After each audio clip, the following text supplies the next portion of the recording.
और मुझे ये भी बताओ कि was there a particular moment in your life that led to the transition from atheism back to God? Yeah, they were actually.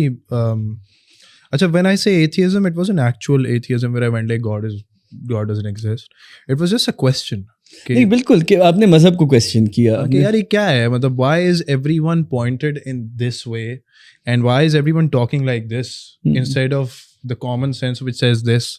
जो modern lens है इस दुनिया का, उसमें इस्लाम कहाँ फिट इन करता है? Well, that is exactly atheism, but yeah, go ahead with it. तो वो that is, I mean, तो वहीं से आया हम वापस. तो सॉरी सवाल क्या था? नहीं, मैं पूछ रहा था कि कोई ऐसा पर्टिकुलर मोमेंट था, जैसे मुझे तो अचानक वो गालिब का हादसाती शेर याद आ गया because it was so gripping, but मैं ये कह रहा था कि अमूमन मेरे भी बहुत से दोस्त हैं who have gone through this arc, पर लोगों की सबकी जिंदगी में एक ऐसा टर्निंग पॉइंट आया. मेरे लिए वो यही था जो मैंने आपको लास्ट ईयर बताया ना, कि जब खाली हो गए ना हम अंदर से. और नहीं मतलब is it a particular event? It was something which was leading up to it. बहुत टाइम से एक अच्छा मेरा एक दोस्त है जो नमाजी है 5 वक्त का, जब से मैं उसको जानता हूँ. हम तो अब कोशिश करते हैं, लेकिन वो बचपन से ही ना वो मतलब नमाज छोड़ता ही नहीं है. और वो सिंगर है. तो वो शो से पहले मैंने उन्हें देखा है कि वो कहते हैं यार 1 मिनट में नमाज पढ़ गया. तो which was funny to me at a point एक टाइम पे, लेकिन अब नहीं है. तो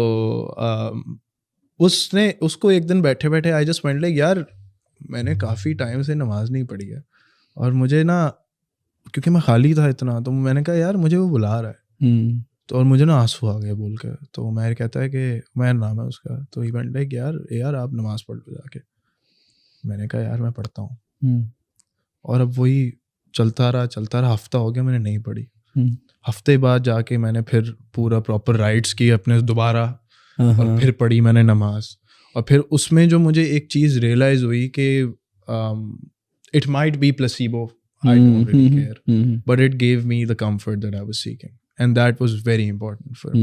I have tried to measure the world through instruments.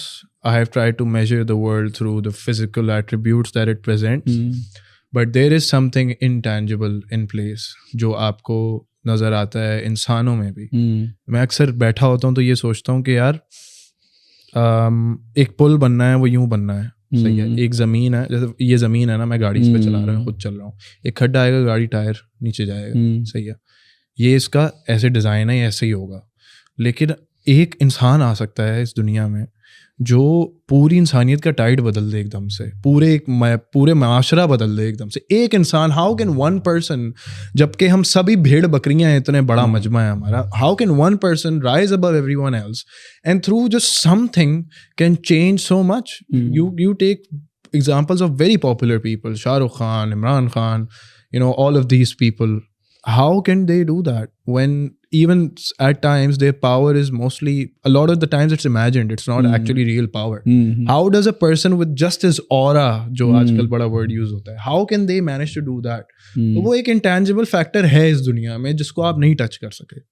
और आप करते रहो मेजर, करते रहो, इंस्ट्रूमेंट्स लगाते रहो, वेदर मेजर कर लो, आसमान कितनी दूर है मेजर कर लो, कितना फ्यूल लगेगा दुनिया का स्ट्रेटोस्फीयर पार करने में मेजर कर लो. लेकिन आप इंसान का जो इम्पैक्ट है ना दूसरी इंसानियत पे और इस दुनिया पे, और वो क्यों है और कैसे है, and how can one man have charisma और aura, you can not measure that. And similarly in the similar fashion you can not measure the creator and how he manage to.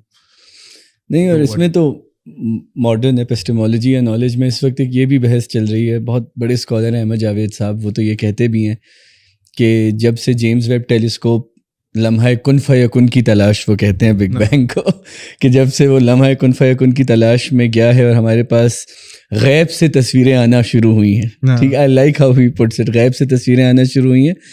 तो बजाय इसके कि इंसान उस पूरी इंफ्रारेड टेक्नोलॉजी को question करे, हमने तस्लीम कर लिया है कि बस यही गैब है और यही तस्वीर है, जो कि ख़यालात की और इंटेलिजेंस की तारीख़ में कभी नहीं हुआ. और वो इस चीज़ पे इवेंचुअली आ रहे हैं कि इस वक्त जो सबसे बड़ा अलमिया है नॉलेज की दुनिया का, कि फ़िलासफ़ी को इवेंचुअली फ़िज़िक्स रिप्लेस कर देगी. जिस आप बात करें ना कि हर चीज को हम एम्पेरिकली डिफाइन करना चाहते हैं, हम ग्रे एरियाज में नहीं रह सकते। लेकिन अब्दुर्रहमान, अब एक ये बड़ा मसला ये भी हो रहा है ना, हर चीज एक प्रोसेस है, हर चीज एक रूटीन होनी चाहिए, एक प्रोसेस होना चाहिए, वर्क फ्लो होना चाहिए। कोई हमारी कॉन्वर्सेशन को भी डिस्कोर्स कह देगा कि यार वो आर्गुमेंट ए, आर्गुमेंट बी, उसका conclusion, you can't do that. And but यार एक बड़ा प्रॉब्लम इस वक्त जो ये है ना कि दुनिया में जैसा जंगो जदल हो रहा है इस वक्त, मतलब सरहदों पे भी सरहदें खींची जा रही हैं, मुझे बस बड़ा डर ये लगता है कि कल को ये भी ना हो कि नुसरत हमारे हैं और फलानी तुम्हारी है। तुम्हें लगता है कि music has that power to unite the world and it will it does. Music is, I think, something which is one of the very few things which is universal past language barriers. बहुत कम चीज़ें होती हैं ऐसी, and music is one of them. So of course if there is just this one person, there are people out there, जैसे south Korea से कोई एक लड़की या लड़का उठता है and they are treated like a demigod by the masses of the world entire. How does one person carry that aura? That's the question which I'm trying to answer, which I cannot absolutely for the life of me.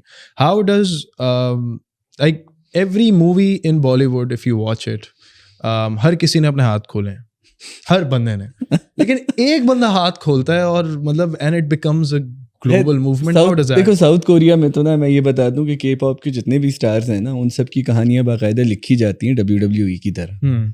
तो वो किसी हद तक ना तुम समझो कि एक हद तक मेजर वो मेजर हो चुका है। But they are able to build such people. हाँ, ये है इंसान फिर भी उस चीज पे रिस्पॉन्ड तो करता है। और जहाँ पे आपने बात की ना फिलोसफी और फिजिक्स की और गैब की तस्वीरें, मैं एक और बात यहाँ जोड़ देता हूँ कि हिदायत, हम उसको हिदायत कहते हैं, मैं कहता हूँ कुर्बत। ठीक है, हिदायत नहीं कहूँगा क्योंकि काफ़ी लोग जिनको अपेरेंटली नहीं हिदायत वो गलत पे, मैं किसी को गलत नहीं कहना चाहता। हर कोई अपनी मर्जी से जिस पे जो बिलीव करना है करता रहे, कोई इशू नहीं। तो जिसको अल्लाह ने करीब करना है ना अपने, या चलो मुस्लिम खुदा ने के जो भी हमारा जो दिमाग है उस पे करीब करना है उसने हमें। खुदा वैसे सबका है, लेकिन एक बात कर रहा हूँ, तो उसको उसने करीब करने का ये तरीका है कि अगर उसको मैं गैब की तस्वीरें दिखाऊंगा तो बोलेगा खुदा का क्या डिज़ाइन है। और जिसका नहीं है ना, उसने नहीं करीब करना जिसको, वो बोलेगा यार खुदा तो है ही नहीं, ये तो ऐसे काम कर रहा है। तो there are two ways to think about it. And again वही फिलोसफी की जो आज से हज़ारों साल की डिबेट है कि डज गॉड एग्जिस्ट और not, it will have no answer whatsoever. I don't think there can be an answer, because if there is an answer then faith does not exist. नहीं, और देखो अगर मेरा जामे यकीन है या तुम्हारा जामे यकीन है, अली गुलपीर इस पॉडकास्ट में आया था, वो कहते थे कि यार मेरा यकीन इतना है कि जब मेरी हालत टाइट होती है ना, मैं मुसल्ले पे पड़ जाता हूँ। मतलब और मेरा भी honestly, to be honest with you, कि मतलब मेरा भी यही सीन था, लेकिन फिर मैंने कहा यार खुश होता हूँ तो फिर नहीं जाता यार, ये गलत हो जाता है। गलत हो जाता है, ये नहीं होना चाहिए सारे टाइम होना। हाँ, टू वे स्ट्रीट होनी चाहिए ना।